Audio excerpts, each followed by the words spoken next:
وَإِذْ قُلْنَا لِلْمَلَائِكَةِ اسْجُدُوا لِآدَمَ فَسَجَدُوا إِلَّا إِبْلِيسَ أَبَى وَاسْتَكْبَرَ وَكَانَ مِنَ الْكَافِرِينَ।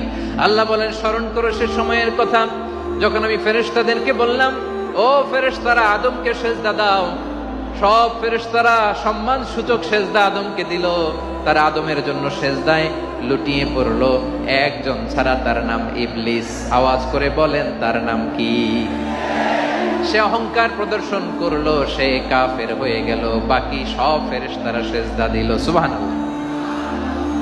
আবার আদম আলাইহিস সালামকে আল্লাহ জিজ্ঞেস করলেন, সব বলে দিল উত্তর, কিন্তু ফেরেশতাদেরকে একই প্রশ্ন জিজ্ঞেস করলেন, তারা উত্তর করতে পারে নাই। তার মানে এর মধ্য দিয়ে প্রমাণিত হয়, মানুষ ভালো হলে ফেরেশতার চেয়েও ভালো, ফেরেশতার চেয়েও মানুষের মর্যাদা বাড়িয়ে দিয়েছে কে?